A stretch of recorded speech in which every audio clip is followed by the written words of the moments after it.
अस्सलामुअलैकुम। एक ऐसी डिजीज है जिसने राइट नाउ पूरी वर्ल्ड में मोर देन 5 बिलियन लोगों की लाइफ्स नेगेटिव वे में अफेक्ट की हुई है। बेसिकली हम इसको ग्रुप ऑफ कंडीशंस भी कह सकते हैं, जिससे आपको type 2 diabetes, heart diseases and even strokes भी हो सकते हैं। Yes, I am talking about metabolic syndrome, जिसको हम सिंड्रोम एक्स भी कहते हैं, इंसुलिन रेजिस्टेंस सिंड्रोम भी कहते हैं, एंड इन सम केसेस हम इसको मेटाबॉलिक डिसऑर्डर्स भी कहते हैं। मेटाबॉलिक सिंड्रोम बेसिकली 5 कंडीशंस के ग्रुप को कहते हैं। एंड अगर किसी इंसान ने ये चेक करना है कि वेदर उसको मेटाबॉलिक सिंड्रोम है या नहीं है, तो मिनिमम 3 कंडीशंस मीट होनी चाहिए। अगर तो मिनिमम 3 कंडीशंस और मोर देन 3 कंडीशंस उस इंसान में है, तो वो डेफिनेटली उसको मेटाबॉलिक सिंड्रोम है। ऑल राइट, हम देखते हैं कि ये 5 कंडीशंस कौन सी हैं। नंबर 1 पे है हाई ब्लड शुगर। अगर तो आपकी blood sugar, fasting blood sugar I mean 100 से ज़्यादा है, तो मीन्स आप प्री डायबिटिक हैं। एंड अगर 125 से ज़्यादा है, तो मीन्स कि आपने टाइप 2 डायबिटीज़ डेवलप कर लिया है।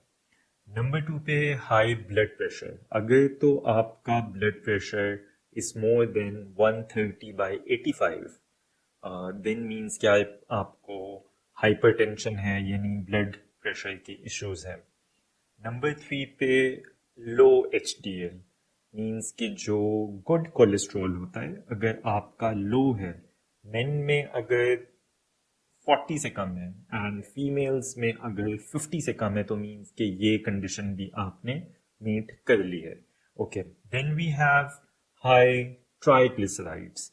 अगर तो आप टेस्ट करवाते हैं ट्राइग्लिसराइड्स का एंड आपके ट्राइग्लिसराइड्स मोर देन 100 आते हैं, इट मीन्स कि आपकी डाइट में कार्ब्स का बहुत ज़्यादा हाई इनटेक है, you're on a high carb diet, and आप शुगर भी बहुत ज़्यादा कंज्यूम करते हैं।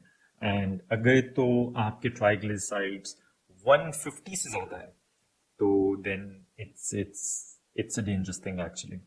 ओके, फिफ्थ जो है हमारे पास, वो है अगर आपकी एक्सेसिव बेली फैट है, मीन्स आपका you have excessive weight around your abdomen, जो स्टमक का रीजन होता है। तो ये बेसिकली 5 आपके पास कंडीशंस हैं। इनमें से अगर आप मिनिमम 3 भी मीट करते हैं, तो मीन्स कि आपको मेटाबॉलिक सिंड्रोम है, कि आपका बॉडी के अंदर मेटाबॉलिज्म जो है वो करेक्ट वे में ऑपरेट नहीं कर रहा, आपको डिसऑर्डर है। माइंड में क्वेश्चन आता है कि मेटाबॉलिक सिंड्रोम का मेन कॉज क्या है। एक्चुअली जो मेन ड्राइवर है मेटाबॉलिक सिंड्रोम का, वो इंसुलिन रेजिस्टेंस है। अब now we need to understand कि इंसुलिन रेजिस्टेंस होती क्या है। जनरल कॉन्सेप्ट ये है कि आपकी बॉडी में जो पैंक्रियाज हैं, जो ऑर्गन पैंक्रियाज हैं, वो इंसुलिन प्रोड्यूस करते हैं to regulate the blood sugar. लेकिन अगर आप टू मच शुगर अपनी डाइट में कंज्यूम कर रहे हैं और आपकी हाई कार्ब डाइट है, जो इवेंचुअली ग्लूकोज में कन्वर्ट होती है आपकी ब्लड स्ट्रीम में, तो आपके पैंक्रियाज बहुत ज़्यादा इंसुलिन प्रोड्यूस करेंगे। ये कंडीशन हाइपर इंसुलिनीमिया भी इसको बोला जाता है। एंड टू मच जब इंसुलिन बॉडी में प्रोड्यूस होती है, तो इवेंचुअली आपकी बॉडी रेजिस्टेंट हो जाती है। जो सेल्स होते हैं लाइक मसल्स के सेल्स जो होते हैं, फैट एंड लिवर सेल्स जो होते हैं, वो रेजिस्टेंट हो जाते हैं टुवर्ड्स इंसुलिन। वो बिल्कुल ही आपकी बॉडी जो सेल्स हैं वो एबनॉर्मली रिस्पॉन्ड करना स्टार्ट कर देते हैं towards insulin. And that is when जब आपको इंसुलिन रेजिस्टेंस हो जाती है। जब आपकी बॉडी इनफ इंसुलिन प्रोड्यूस नहीं करती, तो ब्लड में इवेंचुअली आपकी ग्लूकोज बहुत ज़्यादा हो जाता है। इसको हम हाइपरग्लाइसीमिया भी कहते हैं, एंड ड्यू टू विच आपको प्री डायबिटीज़ भी हो सकती है एंड टाइप 2 डायबिटीज़ भी हो सकती है। But besides that, insulin resistance से आपको fatty liver, heart diseases, PCOS and obesity भी हो सकती है। ओके, राइट नाउ हमने देख लिया कि मेटाबॉलिक सिंड्रोम क्या होता है एंड मेटाबॉलिक सिंड्रोम की कंडीशंस क्या होती हैं, एंड उन कंडीशंस का जो मेन ड्राइवर है that is insulin resistance. But now the question should be कि इंसुलिन रेजिस्टेंस कैसे होती है। Number one, unhealthy diet. अगर आप रेगुलर बेसिस पे हाईली प्रोसेस्ड फूड्स खाते हैं, जंक फूड खाते हैं, फास्ट फूड खाते हैं एंड हर फ्यू आवर्स के बाद स्नैकिंग करते हैं अगेन ऑन अनहेल्थी फूड्स, तो होता क्या है कि आपकी बॉडी में कंटिन्यूसली ब्लड शुगर इंक्रीज होती जाती है एंड उस ब्लड शुगर को रेगुलेट करने के लिए आपकी बॉडी कंटिन्यूसली इंसुलिन प्रोड्यूस करती रहती है एंड ड्यू टू विच, जैसे मैंने पहले एक्सप्लेन किया, कि आपको इंसुलिन रेजिस्टेंस हो जाती है।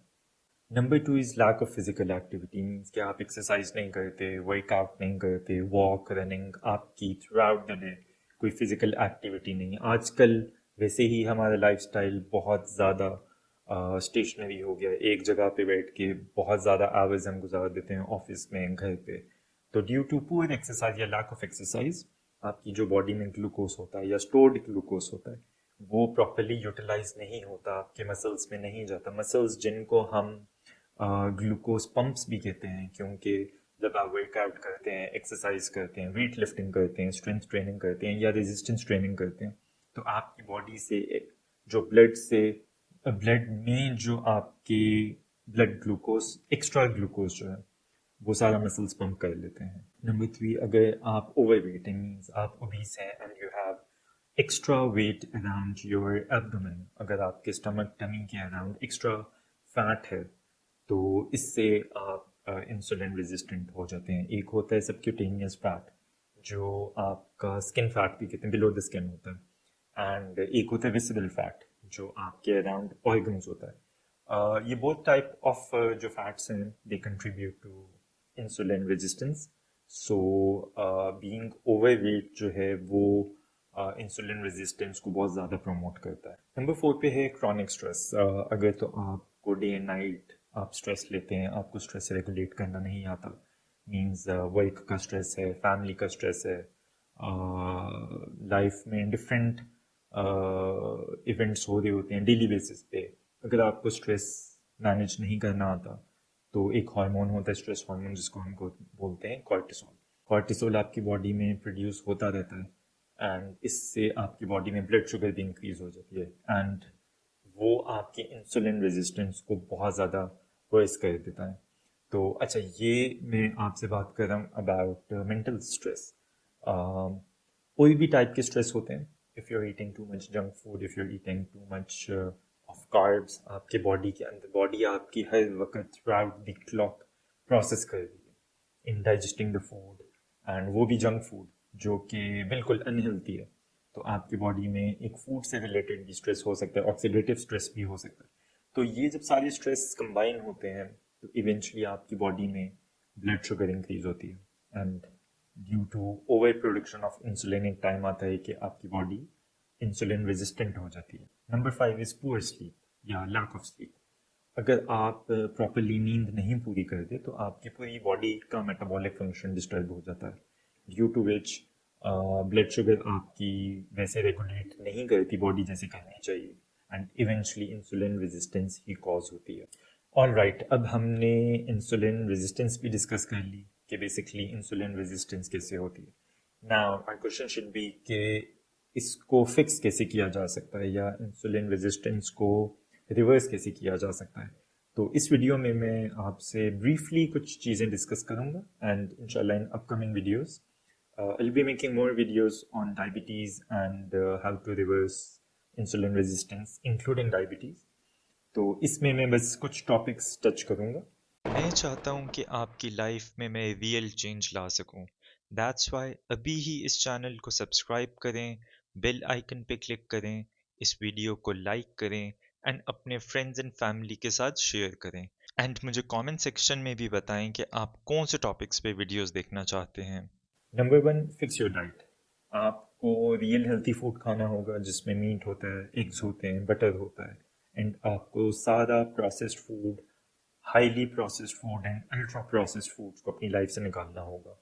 आपको जंक फूड या फास्ट फूड इसको गुड बाय करना होगा and you have to be very careful कि आप स्नैकिंग ना करें आफ्टर एवरी मील। अगेन, जो मैंने आपको कॉन्सेप्ट एक्सप्लेन किया, इफ़ यू कीप स्नैकिंग आपकी बॉडी में ब्लड ग्लूकोज एलिवेटेड ही रहती है, उसके लेवल्स हाई ही होती हैं, एंड एज अ रिस्पॉन्स आपकी बॉडी इंसुलिन प्रोड्यूस करती है। तो एक पॉइंट आता है कि जब आपकी बॉडी इंसुलिन रेजिस्टेंट हो जाती है एंड आप इंसुलिन रेजिस्टेंस फेस कर रहे होते हैं। सो बाय फिक्सिंग द डाइट आप बहुत ज़्यादा प्रॉब्लम्स इवेट कर सकते हैं। नंबर 2, आपने एक्सरसाइज रेगुलरली करनी है। देखिए, exercise and workout should be one of the most important aspect of your life. आप 5 days अ वीक करें, 3 days अ वीक करें, आप स्ट्रेंथ ट्रेनिंग करें, रेजिस्टेंस ट्रेनिंग करें, आप HIIT करें, कार्डियो करें, it's absolutely up to you. Aerobic exercises करें, एन एरोबिक करें, but you have to keep moving, you have to keep building your muscles. आपने मसल्स बिल्ड करने हैं, क्योंकि जैसे मैंने कहा कि ये शुगर पम्प्स होते हैं। आपने सारी फिजिक को आपने किसी न किसी वे में मूवमेंट में लेके आना है। तो it's absolutely up to you कि आप 3 days अ वीक करते हैं, 5 days अ वीक करते हैं, but you need to keep moving, you need to keep working out. Number 3, आपने नींद पूरी करनी, आपने प्रॉपरली सोना है।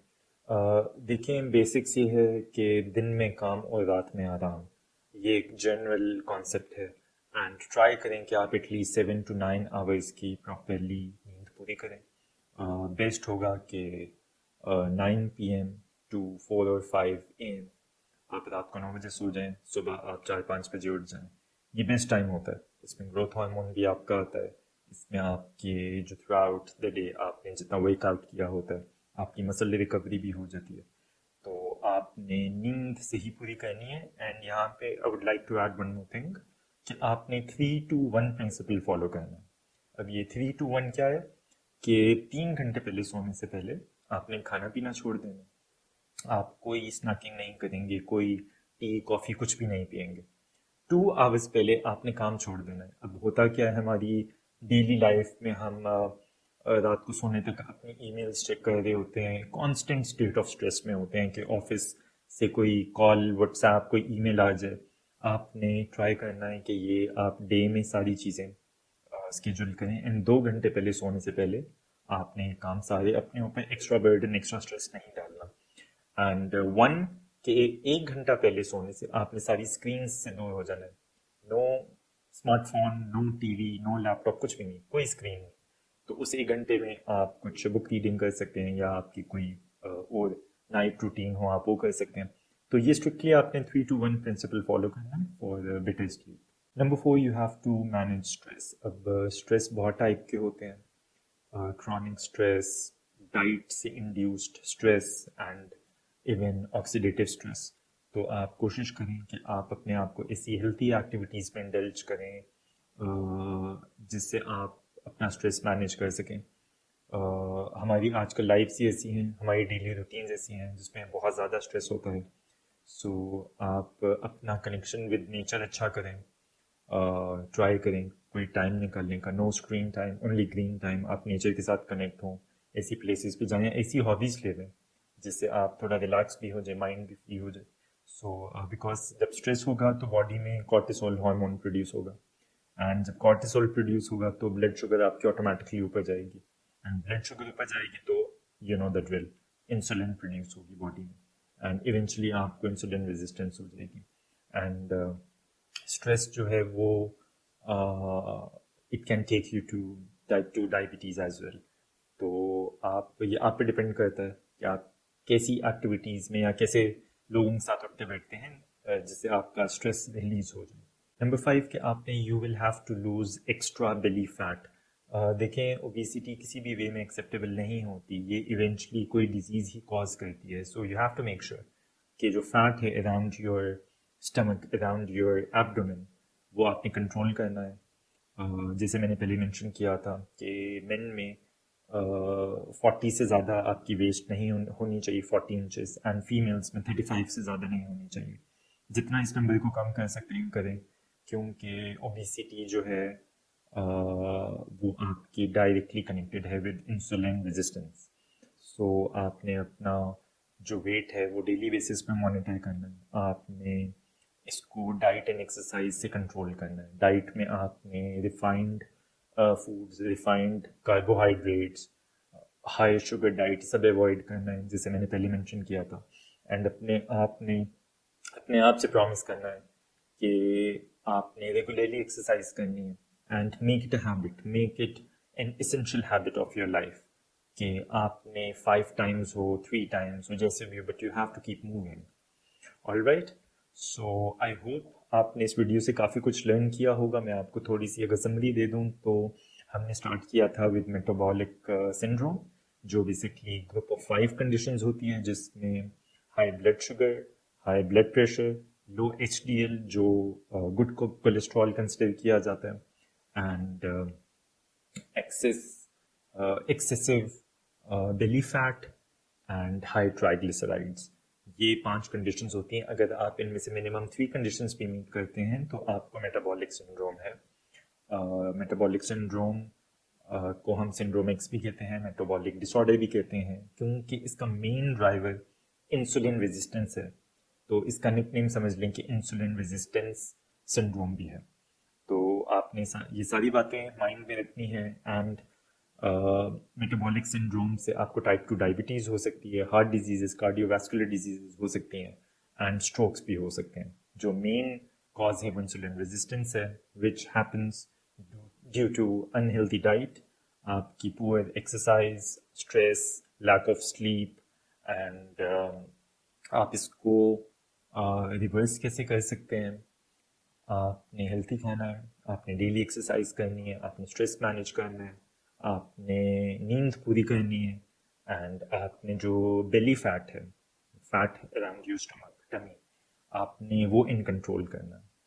तो आई एम श्योर हम सब अगर इस तरह के इनिशिएटिव्स लें तो इंशाल्लाह we can get rid of metabolic syndrome. Comment section में मुझे बताएं कि आप कौन से टॉपिक्स पे वीडियोस देखना चाहते हैं, and I will see you in the next video.